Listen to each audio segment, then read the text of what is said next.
안녕하십니까, 이진우입니다. 지난 주말에 미국에서 소비자 물가지수가 발표됐는데 예상보다 많이 올랐습니다. 그래서 미국의 중앙은행 연준이 물가를 잡기 위해서 더욱더 매파적인 통화 긴축 정책을 밀어붙일 거라는 관측에 주가가 많이 내리고 있습니다. 금리가 많이 올라가게 되면 부채 많은 기업들부터 위기를 맞을 가능성이 높은데, 오늘 센터뷰 시간에는 또 반대로 지금의 위기를 역이용해서 산업 변화를 꾀하고 있다는 미국 이야기도 또 들어볼 만하다고 하고요. 그리고 앞으로 투자를 어떻게 해야 될지에 대한 조언도 좀 함께 들어보겠습니다. 코로나 특수를 맞았던 대표적인 분야 중에 하나가 골프 산업이지요. 스크린 골프에서 필드 골프까지 사업 영역을 확대하면서 골프 특수를 제대로 만끽하고 있는 기업이 있습니다. 오늘 블루칩 신기주 시간에는 골프 비즈니스의 모든 것으로 사업을 확대하고 있는 골프존이라고 하는 회사를 좀 들여다보겠습니다. 손에 잡히는 경제 플러스 광고 듣고 시작합니다. 한동안 주식시장이 이제 인플레이션도 정점에 달했을 거라는 기대감 때문에 약간의 반등을 시도하는 듯 했는데, 말씀드린 대로 주말에 발표됐던 미국의 소비자 물가지수에 대한 충격으로 오늘 우리나라 주식시장도 코스닥이 3% 넘게 내리고 있고요. 코스피 시장도 반올림하면 3% 하락하고 있습니다. 오늘 센터뷰 시간에는 시장 분위기 좀 살펴보고요. 이런 상황에서 또 미국의 산업 변화에 대한 이야기도 함께 좀 들어보죠. 신한금융투자의 이선엽 부장님 나오셨습니다. 어서 오세요. 예, 안녕하십니까? 오늘 많이 내리는데 왜 어떤 충격인가요? 역시 가장 큰 거는 인플레이션 정점에 대한 기대가 사라졌지 않습니까? 예. 궁극적으로 그러면 높아진 인플레이션을 잡기 위해서는 현재 우크라이나라든가 우리가 중국 봉쇄를 해결할 수 없으니 결국 수요를 더 꺾어야 된다라는 우려가 작용을 하겠죠. 예. 결국 미국의 긴축이 예상보다 더 강해질 거고, 그 긴축은 미국의 또는 글로벌 수요를 꺾는 쪽으로 가다 보니 당연히 이렇게 된다라면 시장 입장에서는 경기 둔화, 경기 침체 또는 우리가 알고 있는 기업 실적에 대한 우려가 작용하면서 전체적으로 이 기대가 무너진 것이 큰 원인이라고 봐야 될 것 같습니다. 이번 주에도 미국의 FOMC 회의가 있습니까? 네, 있습니다. 14, 15일 날 있고요. 특히 이제 6월 회의는 이전 회의와는 다르게 점도표라는 걸 공개를 합니다. 네. 말 그대로 연준 위원들이 향후에 금리를 어떻게 가져갈 거다로 이렇게 점을 찍는 건데요. 그 점을 찍는 걸 통해서 일단 물가가 높게 나왔으니까 정말 연준이 우리가 생각했던 것보다 긴축적으로 강하게 돌아설 거냐, 아니면 현재에 대한 어떤 기본 스탠스를 유지할 거냐를 볼 수 있는 아주 중요한 회의가 돼요. 특히 이번에 이제 인플레이션과 관련해서 이번에 이제 8.6이라는 숫자가 나오면서 정점에 대한 기대가 깨졌지 않습니까? 네. 인플레이션이 이제 최고치로 올라섰으니까 여기에 대해서 연준이 가지고 있는 생각은 어떤 건지에 대한 부분도 살펴볼 수 있는 회의라는 점에서 굉장히 중요한 회의가 될 것 같습니다. 버스가 갑자기 멈추려고 할 때 급브레이크를 밟으면 사람들이 막 앞으로 쏠리고 안에서 다치기도 하지만, 또 앞에 큰 일이 벌어지면 어쩔 수 없이 밟아야 되잖아요. 네.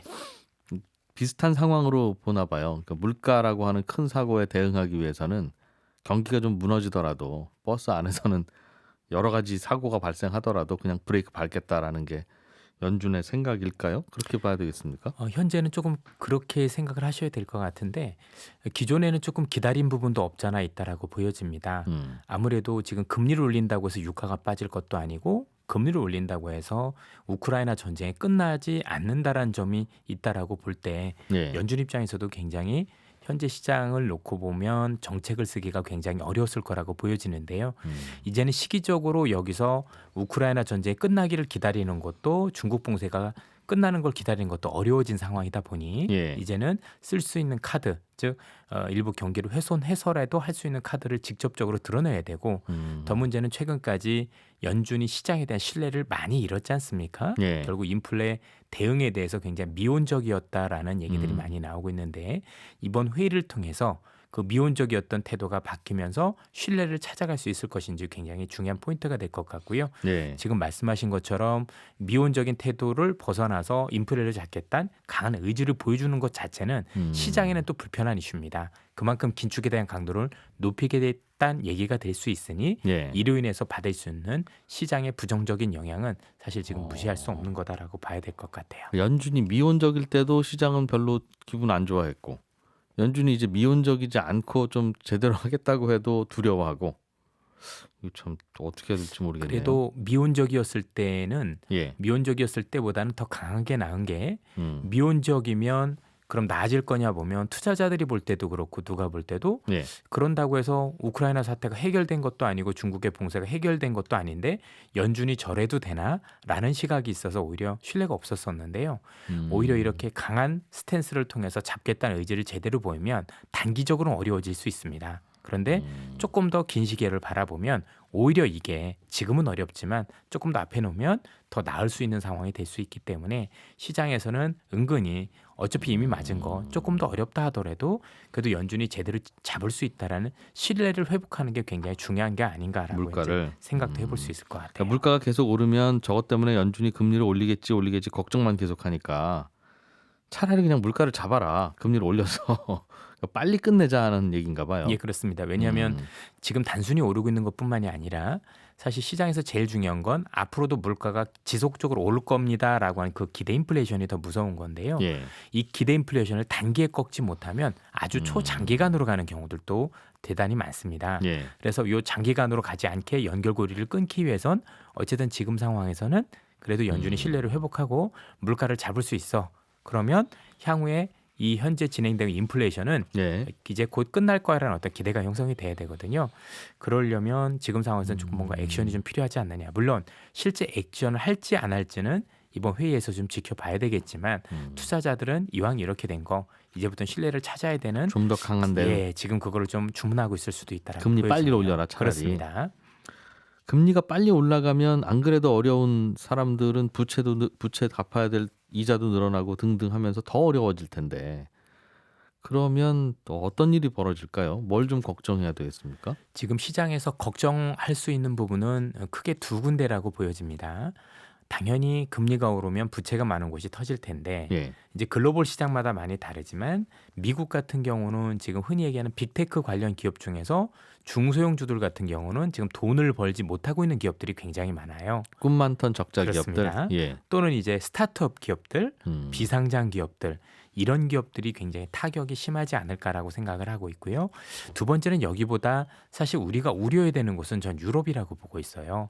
미국도 문제가 물론 되겠지만 우리나라도 마찬가지고 지금 유럽 같은 경우는 그래도 미국은 경기가 좋은 상황에서 지금 금리를 올려가는 과정이라 지금 그동안 쌓아놓은 좋은 경기를 깎아먹고 있는 상황이라면 예. 유럽은 경기도 좋지 않은데 지금 금리를 올려야 될 상황에 놓여 있거든요. 이렇게 되면 남유럽 국가들이라고 보통 그러죠. 이탈리아라든가 그리스 같은 경우는 그렇지 않아도 어려운 경지에서 지금 금리가 올라갈 경우 굉장히 어려워질 수 있습니다. 그래서 여러 가지 부분을 봐야 되겠지만 우리 입장에서는 유럽발 위기에 대해서 조금 이제 경계심을 가지기 시작해야 되지 않을까라는 생각이 들고 있고 유럽도 금리 올리니까. 예, 그렇습니다. 뭔가 조금 우리가 금리로 인해서 이거 정말 상황이 어려워지는데라고 하면 제일 먼저 약한 고리가 터지는 곳은 미국이라기보다도 오히려 남유럽 국가 발릴 가능성이 현재로서 높지 않을까라고 보여집니다. 그 나라들은 아직도 그 부채를 계속 이른바 돌려막기 하고 있나 봐요. 예, 그렇습니다. 많은 나라들이 그렇긴 합니다만. 그런 것도 있고 실제 이 국가들이 좋아지기 위해서는 관광업이라는 게 되게 활발해져야 되는데 아직까지도 사실 유럽에 놀러 가기가 쉽지도 않을 뿐더러 전체적으로 좀 비용이 너무 비싸서 좀 굉장히 어렵지 않습니까? 그리고 특히 이번에 우크라이나 사태로 인해서 가장 부정적인 영향을 받는 데가 예. 요 남유럽 국가들이거든요. 대부분 에너지 문제가 더 심각할 거고 예. 또 역시 그와 관련된 물가와 관련된 영향도 제일 심각한 타격을 입고 있기 때문에 현재 시장에서 가장 약한 고리는 제가 볼 때는 남유럽일 가능성이 높고 유럽에서 벌어지고 있는 혹시 이런 어떤 안 좋은 상황들에 대해서는 우리가 앞으로도 좀 지속적으로 모니터링을 해야 되겠다 이렇게 판단을 하고 있어요. 뭐 병의 치료 기간을 짧게 단축시키기 위한 일이라고는 설명하시지만 주가는 당분간은 그럼 또 안 좋겠네요. 그렇게 봐야 되겠습니까? 어떻게 보세요? 뭐 전체적으로 저 같은 경우는 오늘 좀 주식을 매입하는 편인데 물론 길게 보고 하는 건 아니고 네. 단기적으로는 좀 많이 빠졌다라고 생각을 하는데 문제는 이제 시장에 대한 신뢰가 없는 거죠. 지금은 당장 놓고 보면 우리가 알고 있는 것처럼 금리 인상에 대한 우려 또 긴축에 대한 우려 이로 인한 경기 훼손 우려도 있겠지만 아시다시피 2분기 기업 실적도 대부분의 기업들이 좋지 않을 가능성이 높거든요. 예. 우리가 알고 있는 것처럼 우크라이나 전쟁이 2월 24일 날 벌어졌으니까 예. 그때부터 우리가 알고는 원자재 가격이 오르면서 원재료 가격이 많이 올랐을 거고 또 중국의 봉쇄가 또 2분기에 있었으니까 수요도 많이 죽었을 거라는 얘기죠. 예. 그래서 수요도 안 좋고 원재료 가격도 올랐을 거에 대한 기업 실적 하향에 대한 부분을 향후에도 좀 반영해야 된다는 점에서 놓고 보면 긴축에 대한 우려도 어렵지만 이런 어떤 파고도 넘어가야 된다는 점에서 놓고 볼 때는 시장은 향후에도 조금 더 어려운 국면 또는 변동성 국면에 대해서는 우리가 각오를 하고 가야 되지 않을까라는 생각이 듭니다. 예. 미국은 산업 변화를 그 사이에 꾀하고 있다는 말씀을 주시려고 한다는데 네. 그건 무슨 얘기예요? 아시다시피 이미 시장에 대해서는 명백하게 하락장이라고 우리는 규정을 해야 되고요. 시장이 하락하고 있다는 얘기는 단순한 하락이 아니라 예.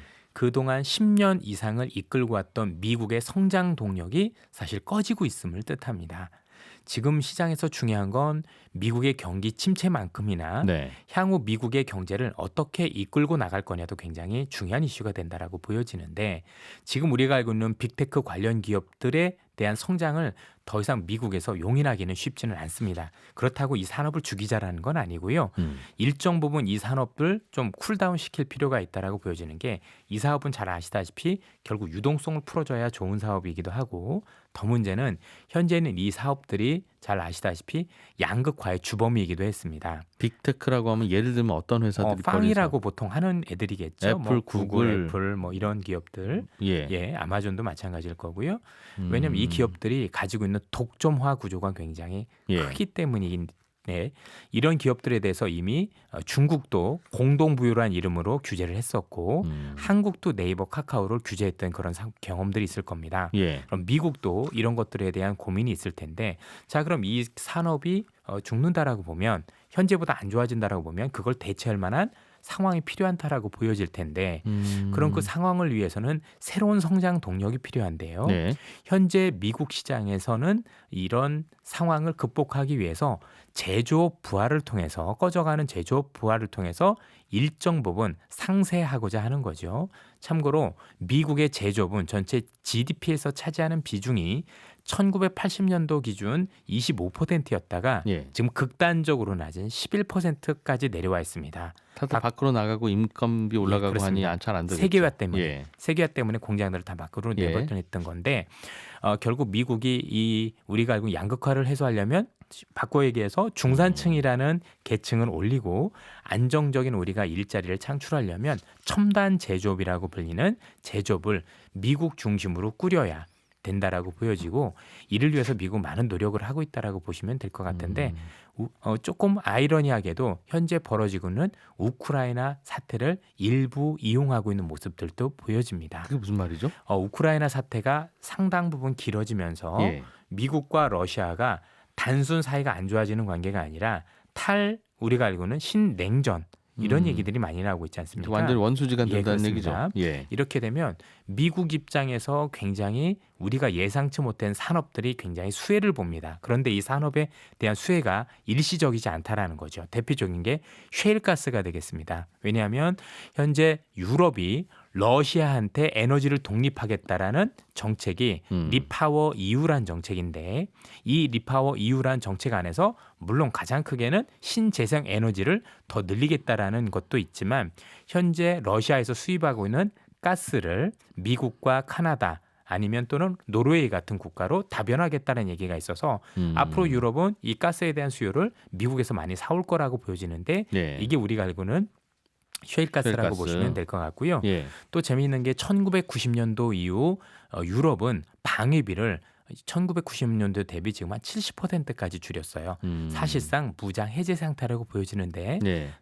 이렇게 신냉전이 되고 나서 사실 러시아에 대한 어떤 전쟁 두려움 이런 것들이 일기 시작하면서 이 국가들이 무장을 시작을 해야 되는데 이게 일시적이지 않거든요. 예. 그래서 각국마다 GDP의 2%까지 지금 방위비를 증액을 하게 되면 사실 무기를 제대로 수출할 수 있는 국가가 미국이 지금 제일 많지 않습니까?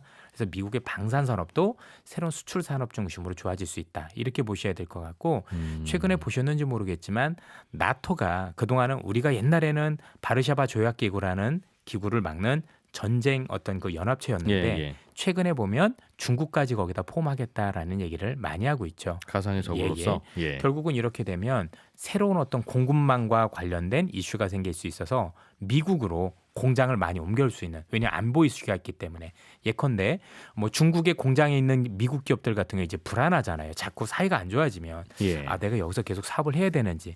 최근에 보셔서 아시겠지만 러시아에서 애플이라든가 메리어트 호텔이라든가 아니면 나이키가 철수를 했던 것처럼 네. 이렇게 안보 문제를 더 자극을 하고 미국과 중국의 사이가 더 많이 벌어지면 그래도 중국에 있던 기업들이 이젠 본국으로 좀 돌아갈까 하는 고민들이 많이 생겨요. 네. 물론 비용 문제가 있긴 하겠지만 이런 것들을 통해서 미국의 첨단 제조업, 흔히 얘기하는 2차 전지라든가 전기차 또는 반도체 이런 첨단 기업들은 미국에 유치를 하고 그리고 또 인건비라든가 이런 비중이 높은 건 멕시코를 비롯해서 미국 주변 국가, 이걸 니어시오링이라고 하죠. 예. 또 이제 아주 값싼 걸 어쩔 수 없으니까 그런 것 같은 베트남이라든가 이런 국가들을 통해서 이거 프렌들리 쇼어링이라고 하는데 이런 정책들을 통해서 미국 중심으로 새로운 제조업 기반을 만들고 이런 밸류 체인을 통해서 미국의 새로운 일자리를 창출하고 이를 통해서 현재 어려워지고 있는 산업을 일정 부분 완충하는 역할을 하겠다라는 생각을 가지고 있는 것으로 현재 알고 있고요. 미국은 이와 관련해서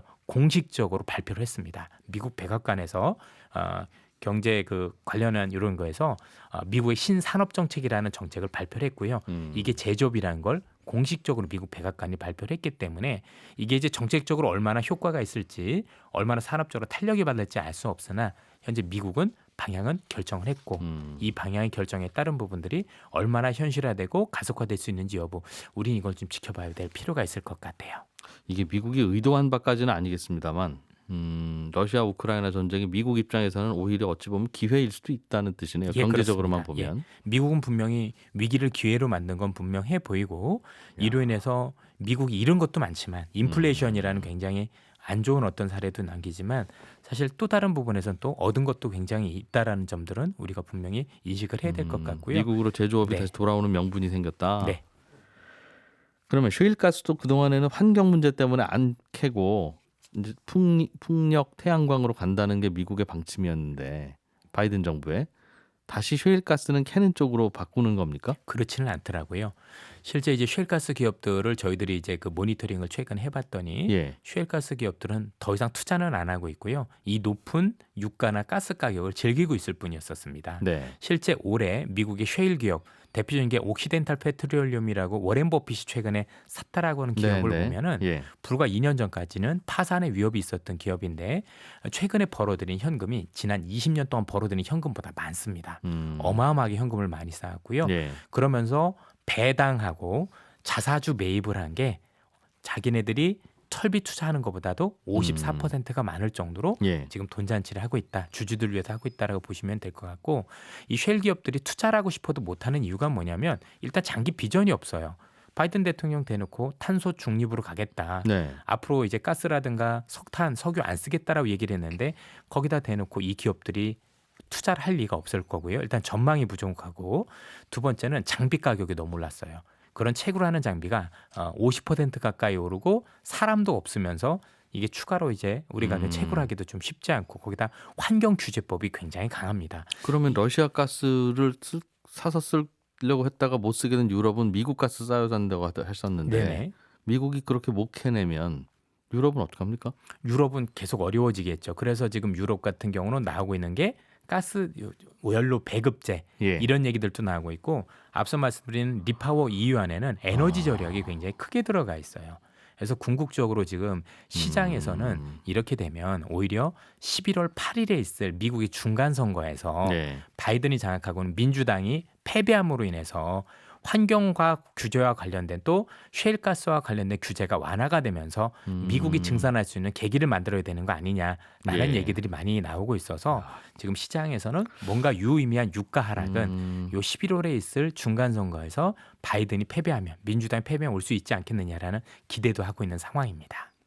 미국이 셰일가스에 대한 정책을 바꾸든가 반환경으로 아니면 유럽이 그냥 굶거나 배급제를 할 리는 없으니 그렇죠. 그냥 러시아랑 친하게 지내자 다시 미국이 가스 안 보내주는데 어떡할 거냐. 이미 러시아하고 친하게 지내는 방법은 이미 물 건너갔다라고 보셔야 될 것 같고요. 궁극적으로는 결국 증산이 제일 중요한데 네. 그래서 아시다시피 다음 달에 지금 우리가 알고 있는 바이든 대통령이 사우디아라비아에 가서 이전에 있었던 가스구지 사건을 좀 묻어두는 대가로 증산을 요구하는 거 아니냐라는 얘기도 그래서 나오고 있는 것으로 보여지네요. 이런저런 분위기에서는 그럼 투자는 좀 쉴까요? 아니면 뭐 좀 기회가 있는 곳이 있겠습니까? 지금 전체적으로 시장을 놓고 보면 쉬는 게 정답이라고 보여지고요. 예. 다만 앞서도 말씀드렸던 미국의 이 산업 변화가 굉장히 중요한 게 저희들이 볼 때 항상 투자자분들이 제일 어려웠던 때는 언제냐면 이렇게 하락할 때가 아니라 다시 올라올 때였어요. 올라올 때 내가 가지고 있는 종목이 올라오지 않고 네. 앞서 말씀드린 것처럼 새로운 산업들이 올라오게 되면 굉장히 곤란해질 수 있기 때문에 많은 투자자 여러분들께서는 지금은 적극적인 투자를 하시는 것보다는 정말 산업에 대한 구조가 바뀌고 있는지 나중에 그 구조가 바뀌어가는 모습들이 보인다라면 지금이 아니라 조금 더 나중에 투자해야 될 때 현재 많이 하락한 종목이 아닌 새로운 어떤 떠오르는 산업에 대한 관심을 가지실 필요가 있다는 점에서 그런 부분을 살펴보실 필요가 있겠습니다. 알겠습니다. 신한금융투자 이선혁 부장이었습니다. 고맙습니다. 예, 감사합니다. 네, 블루칩 기업들의 이야기들을 살펴보는 블루칩 신기주 시간입니다. 오늘은 골프존이라는 회사에 대해서 살펴볼 건데요. 올해 매출이 2조 원대를 바라보고 있다네요. 더밀크 코리아의 신기주 부대표 나오셨습니다. 어서 오세요. 네, 안녕하세요. 올해 1조 5천억 매출이 예상된다. 생각보다는 근데 이거보다는 좀 늘어날 건가 봐요. 네, 2조 원도 될 것이다. 뭐 이런 그 기대 섞인 전망도 나오는데요. 예. 일단 그 2021년이 1조 한 1,268억 원이었는데 올해 1분기에만 1,538억 원. 그러니까 지난해 같은 기간 비교하잖아요. 50% 이상 증가했어요. 근데 이게 그 1분기라는 게 그 골프 쪽에서는 이렇게 비수기거든요. 1분기 매출이 1,538억 원이면 4분기 내내 해도 1조 원 안 되는데요. 뭐 근데 이게 사실은 지금 말씀드린 것처럼 예. 이때는 비수기예요. 아, 1분기가? 골프는 겨울은 비수기죠. 이게 실내 골프만 하는 사업이 아닌가 봐요. 그렇죠. 예, 골프존은 이제 그 온 오프라인을 다 하는 비즈니스가 되나서 스크린 골프 더하기 이제 필드 골프까지 합니다. 그러다 보니까 매출이 증가할 거여서 하반기에도 예. 늘어날 것이다 이렇게 보고 있어서 네. 1조 5천억 원은 거뜬할 것이다 보고 있고 이렇게 되면 22주년 올해가 이제 그 창립 22주년이거든요. 예. 22주년에 22년에 매출 2조 원이냐 뭐 이런 얘기 투투투 뭐 이렇게 나옵니다. 원래 이게 스크린 골프장 하는 네. 회사였죠. 그 맞아요. 프랜차이즈. 네. 그런데 실제 골프장도 운영하나 봐요? 그 스크린 골프하는 이 계열사 이름이 유명한 골프존인데 네. 이제 골프존 카운티라는 계열사가 또 있어요. 이게 골프장을 운영하는데 전국에서 17개 운영하고 있고요. 그중에서 13개가 골프존이 직접 소유하고 있는 골프장이에요. 이제 사실 그런 돈 스크린 벌어서 골프장 샀군요. 그렇죠. 예, 네. 스크린 골프를 넘어 이제 요즘으로 치자면 메타버스 넘어갔고 리얼리티까지 간다. 예. 이게 그 골프존 뉴딘 그룹의 이 회사의 정식 명칭인데 계열사만 47개고요. 지금 상장한 회사가 골프존 뉴딩 홀딩스라는 지주사, 네. 골프존이라는 지금 말씀하신 스크린 골프장, 그리고 골프존 데카라고 그 골프 스크린 골프의 장비 만들어주는 회사가 있는데 이게 상장이 되어 있는데 시총이 1조 5천억쯤 되고요. 그리고 이제 앞으로 골프존 커머스라고 지금 말씀드린 것처럼 카운티라고 골프장 운영 사업, 그리고 이제 골프존 커머스라고 골프 장비 유통업까지 하면 네. 상장사가 5개예요. 네, 그러니까 골프 왕국이라고 불리게 되는 거죠. 이렇게 되면. 그렇군요. 스크린 골프 정도만 하고 있는 줄 알고 있었던 분들은 그래? 라는 생각도 하실 것 같고 이게 갑자기 유행을 탄 사업이죠. 그러니까 이게 그 90년대는 노래방의 시대. 네. 노래방 장비 업체가 떴잖아요. 네. 금영, 뭐 TJ 이런 애들. 근데 이제 2000년대가 되니까 그 골프 방의 시대가 됐는데 네. 골프방 스크린 골프 장비 업체 중에서 몇 개 있었어요. 네. 그 1등이 골프존, 2등이 마음 골프라는 곳이었는데 네. 이 두 업체가 굉장히 성장했습니다. 마음 골프는요. 지금 이따가 말씀드리겠지만 카카오 VX라고 하는 카카오 인수돼서 네. 카카오 계열사가 돼서 지금 1등, 2등 다투고 있는데 스크린 골프 시장을 양분하고 있죠. 그러니까 이 시장 자체가 성장하게 된 거는 2000년대였고 2010년대에 이제 크게 폭발했는데 그 과정에서 사실은 이렇게 성장이 빠르면 당연히 나온 얘기가 그 골목 상권 침해다. 뭐 이런 얘기가 나왔던 거죠. 이게 이제 골프존의 변화에 큰 계기가 됐다는 얘기들을 많이 해요. 골목 상권 침해라는 건 무슨 얘기입니까? 이게 그 원래는 그 지금은요. 예. 그 골프존이 골프 스크린 골프장의 프랜차이즈 업체거든요. 그러니까 골프존 브랜드 갖다 놓고 운영 노하우를 알려주는데 예. 원래는 뭐를 했냐면 그 스크린 골프장을 여는 점주들한테 예. 그 스크린 골프 장비를 파는 업체였어요. 예. 그러니까 사실은 뭐냐면 장비를 이제 계속 파는 게 이 회사한테 유리할 거 아니에요. 지금은 어떻게 해요? 지금은 그게 아니라 이제 정말 그 스크린 골프장의 그 프랜차이즈를 운영하고 그러니까 점주를 모집해서 사장님들을 그래서 장비들을 갖다 놓고 그러니까 직접 직영하기도 하고 이제 프랜차이즈로 운영하기도 하고 프랜차이즈를 하면 하죠. 그 장비 파는 거죠, 결국은. 뭐 그렇죠. 그렇게 되는 건데 네. 그 이전에는 어떻게 됐냐면 그냥 브랜드를 어떻게 운영하는 게 아니라 점주들이 골프존 장비를 갖다 놓고 오락실 열듯이 이렇게 이 가게를 열었던 거예요. 그 스크린 골프장 이름은 맘대로 지으세요. 그렇죠. 장비만 네, 저희 네. 거 그냥 사가시면 고맙겠습니다. 네, 손에 잡히는 골프 뭐 이런 거. 이런 식으로. 네. 문제는 이제 그렇게 하다 보니까 아주 좁은 골목 상권에 그 스크린 골프장 그 골프존 장비들이 너무 많이 과밀화되면서 예.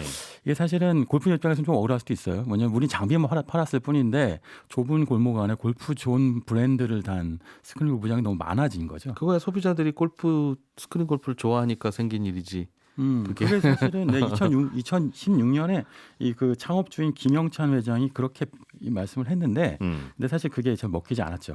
왜냐하면 사실은 이게 서민 비즈니스였기 때문에 그 오락실 또는 뭐 당구장 네. 또는 노래방, 골프방 이게 다 사실은 그런 영역 안에 있는 골프장이어서 사실 논란이 있었고 거기에 약간 논란 하나가 더 있었던 게 뭐냐면 골프존에 있는 그 장비 파는 분들이 그러니까 우리 장비 안 사가면 예. 이 장비 안 팔아요라던가 또는 업그레이드 해줄 테니까 돈 더 줘요 이런 부당이익을 편취했다는 논란이 있었는데요. 이거 역시도 사실은 현장에서 있었던 일인데 그러니까 이런 것들 때문에 사실은 골프존이 이른바 B2B 비즈니스에서 B2B, C로 바뀌는 그러니까 프랜차이즈 비즈니스로 업태를 바꾸는 계기가 된 거죠. 뭐 마찬가지일 것 같은데 이 간판을 골프존으로 달 거냐 아니면 그냥 손에 잡히는 골프로 달 거냐 그 차이지 뭐 장비나 이런 것들은 다 어차피 근데 사실은 출점 제한을 할 수 있잖아요. 그러니까 사실은 앞에서 이쪽도 골프존 저쪽도 골프존 하는 게 아니라 사장님들이 골프존 본사에서 예. 가맹점 관리를 하면서 요 일대 지역에서는 여기만 하세요. 예. 뭐 이렇게 관리할 수 있으니까 사실은 점주들끼리 싸움도 좀 줄고 그럴 수 있겠네. 예, 그리고 골프존 브랜드 자체가 이제 강화되고 이런 효과가 있었고요. 이게 이제 B2B에서 B2C로 바뀌었다는 건데 네. 근데 사실은 그 국감장 끌려 나와 갖고 얘기했던 그 시기가 이제 그게 언제죠? 그게 2016년인데요. 16년. 예. 2016년에 김영찬 창업주가 나이가 70대, 정확하게 70이었던 때예요. 예. 그러니까 사실 창업한 게 굉장히 늦었거든요. 그러니까 이 김영찬 창업주가 창업한 게 40대 후반, 50대 초반이었는데 예. 요때 골프존을 창업해서 그러니까 아주 늦게 창업을 한 거죠. 그러니까 그러다가 이제 지금은 그럼 얼마나 됐어요? 지금 창업한 지가 그러니까 지금은 창업한 지 22년 됐죠. 22년. 네. 40대 후반, 50대 초반. 지금 근데 나이가 70이 넘으셨네요. 70 중반 정도 됐죠. 예. 네. 그러니까 사실 이때 그 말하자면 골목상권 침해 논란으로 국정감사 했을 때 예. 그때 크게 한 대 얻어맞고 큰 변화를 추구해야 되겠다고 생각했던 것이 아까 처음에 소개해드린 것처럼 B2C로 바뀌기도 하고 또 하나는 스크린 골프에서 머무지 말고 예. 이제 골프장 위탁 운영하는 것까지 같이 해서 온 오프라인을 하는 골프의 구글이 되겠다라는 비전을 갖게 되는 계기가 됐다인 겁니다. 네.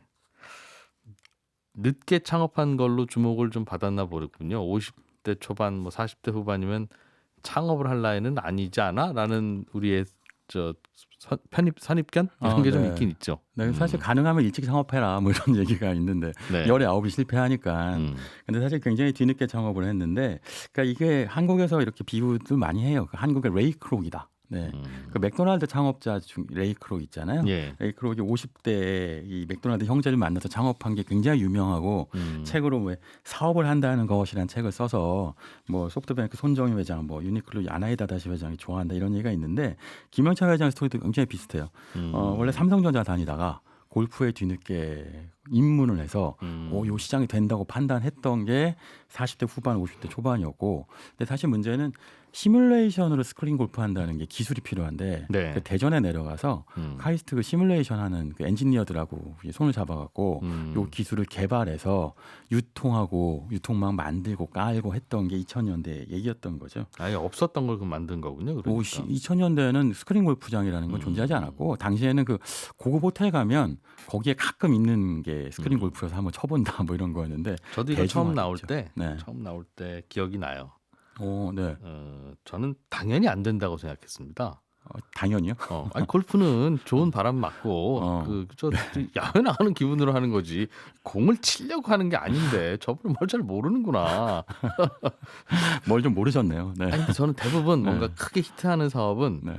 제 눈에는 그렇게 보여요. 네. 뭐 또 안 될 것 같은 거 당연히 그런 거 있으세요? 한번 틈틈이 말씀해 주시면. 떠오르면 네. 말씀드리겠습니다. 좋아요. 예. 근데 사실은 이게 이런 게 있어요. 이게 보면 재능 있는 사람은 노력하는 사람이 못 이기고요. 네. 노력하는 사람을 즐기는 사람이 못 이긴다고 하잖아요.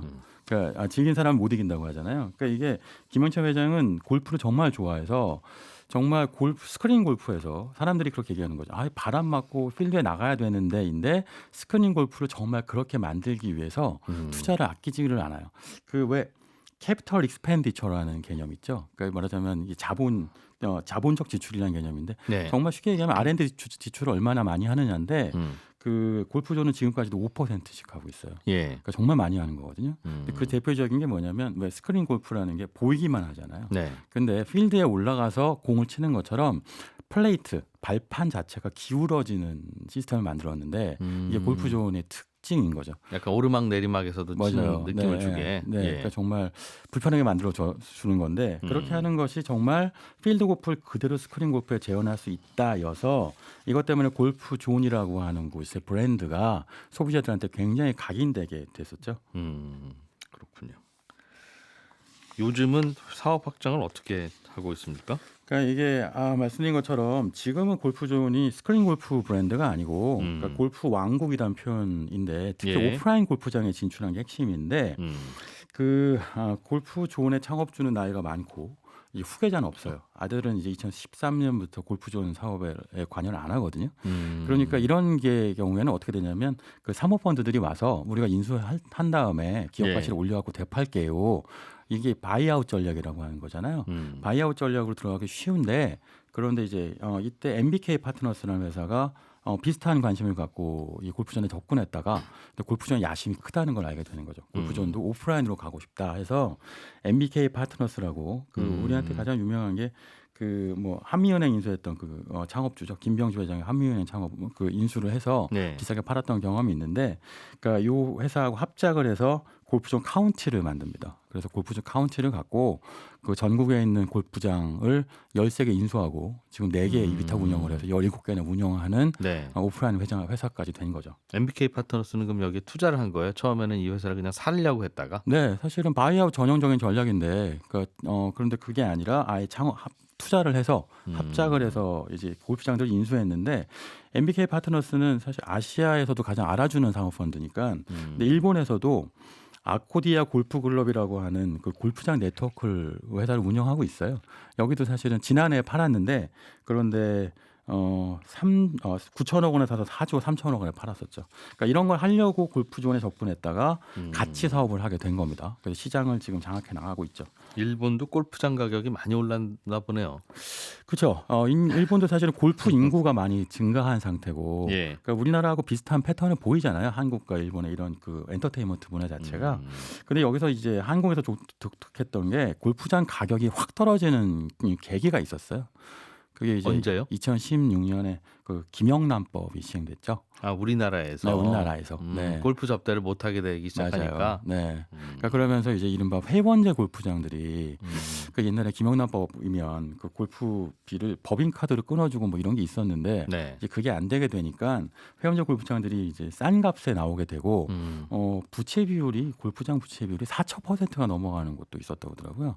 그러니까 거의 뭐 부도 직전의 골프장들을 뭐 요즘 말로 치면 줍줍 이렇게 한 거죠. 해갖고 예. 요거를 정상화시키는 건데 MBK도 아코디아라고 하는 일본 회사를 운영해봤으니까 노하우 있고 골프 회사. 네, 골프존도 사실은 이른바 일반 대중들한테 굉장히 각인된 골프 브랜드고 이 두 개가 결합되니까 그러니까 요 시장 자체가 확산되게 됐는데 여기에 또 운이 하나 더 따랐어요. 그게 이제 바로 코로나였던 거죠. 코로나로는 이제 스크린 골프장으로 간답니까? 아니면 필드 그러니까 골프장으로 스크린 간답니까? 골프장은 잘 못 가는데 오히려 필드 골프장을 나가려고 하는 퍼블릭 인구가 많아진 거죠. 그러니까 회원제에서 이제 퍼블릭으로, 그러니까 회원 그 증을 안 팔고 네. 그냥 이제 예약만 하면 갈 수 있게 만들어 놓으니까 당구장처럼. 네, 예. 당구장보다 훨씬 가격은 비싸긴 한데 어쨌든 방식이. 방식은 그러니까 일종의 집콕에서 벗어난 해방구가 될 수 있게 되니까 골프 시장 자체가 열리게 된 거죠. 네, 그러면서 이 시장이 커지게 된 겁니다. 골프존 스크린 골프장이. 네, 스크린 스크린 골프장이 골프장과 아니라 필드 골프장 필드 모두가 다 골프장이. 열리게 된 거죠.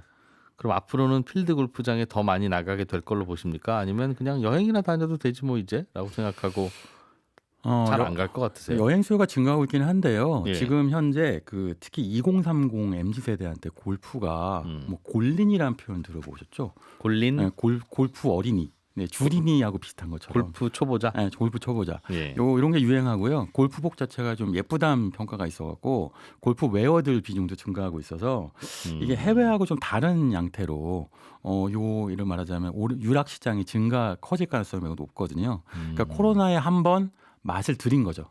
그리고 나서 그 다음에 계속적으로 골프를 즐기는 인구가 증가할 걸로 추세가 보여서 2030이 그렇죠, 맞습니다.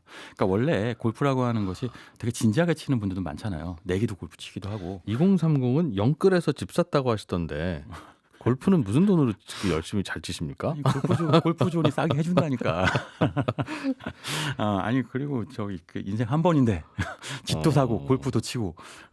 어쨌든 중요한 건 네. 골프라는 것 자체의 어떤 문지방이 낮아지는 건 확실해요. 옛날에는 특별한 사람들이 회장님들만 친다였는데 지금은 좋아하는 옷 입고 그냥 예. 한번 나가서 친다라는 인구가 증가하고 있는 건 분명하고요. 이 시장을 놓고 싸우고 있는 게 1등이 골프존하고 예. 2등이 카카오 VX하고 두 곳이죠. 아까 잠깐 그 2등 업체를 인수했다고 카카오가. 맞아요. 마음 그게 골프라는 곳이었어요. 네. 스크린 골프예요. 거기 또 예, 여기도 스크린 골프였는데 젊은 세대들이 주로 많이 가나 봐요. 그게 거기는. 이제 그 카카오의 유명한 캐릭터들 있잖아요. 이모티콘 캐릭터들, 춘식이 같은 애들. 예. 그러니까 이런 것들하고 같이 치니까 되게 재미있어지면서 카카오 VX가 굉장히 시장을 확대하고 있었는데 아이러니한 거는 이 시장 자체 상장하다가 카카오 VX가 지난해 카카오 그 골목상권 침해 논란 있었잖아요. 예. 그것 때문에 확장세가 멈칫하면서 오히려 이거 역시도 골프존한테 굉장한 유리한 국면이 됐죠. 그렇군요. 그러니까 이게 재밌는 게 그 골프 라운딩 18홀 돈다고 하잖아요. 네. 그 도는 내내 사실은 뭐 별별 일이 다 있다고 하는데 긴 라운딩이라고 하고, 그러니까 그 사이에서 운도 좀 따르기도 하고 불운이 있기도 하고 협찬 파트너가 나타나기도 하고 이러면서 사실 시장 자체가 굉장히 변화가 많은 시장인데 골프존 같은 경우는 시장 점유율이 스크린 골프만 놓고 보면 시장 점유율 60%예요. 카카오 VX는 20%인데 이 다음 단계가 뭐냐면 뭐 정말 카카오 맵 같은 것들 내비게이션과 연결해서 골프장 근처에 맛집 알려주고 골프장까지 가는 그 스크린 예약도 해주고 골프 좋은 예약도 해주고 뭐 이런 그러니까 모든 골프에서부터의 A to Z까지 모든 서비스를 다 해주는 수직 계열화하는 경쟁이 붙고 있습니다.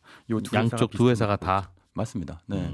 여기선 카카오가 좀 유리해 보이죠. 아무래도 왜냐하면 모빌리티가 있으니까요. 그러니까 모바일도 있고. 근데 골프존 역시도 비슷한 앱을 출시해서 이 시장에 접근하고 있는 상태예요. 카카오 모빌리티야 뭐 어차피 뭐 내비게이션이니까 네. 그거 보고 골프장으로 갈 수도 있잖아요. 아니 카카오 내비를 봤는데 그럼 카카오 골프장으로 가셔야 되지. 그럼 안내 안 해드립니다. 이럴 수는 없을 거 아니겠어요. 뭐 사실 뭐 그럴 수 있는데 하다 보면 결국은 팔이 안으로 굽는다. 뭐 이런 거죠. 네. 재미있는 아주 커지는 시장이네요. 네. 우리나라가 특히 더 독특하기도 한 것 같고 골프에 대한 접근이 잘 들었습니다. 더밀크 코리아의 신기주 부대표였습니다. 네, 감사합니다. 예, 저는 점심 드시고 내일 아침 8시 30분에 인사드리겠습니다. 내일 아침에 뵙죠. 고맙습니다. 이준우였습니다. 더 깊고 더 재미있는 경제 이야기. 이진우의 손에 잡히는 경제 플러스.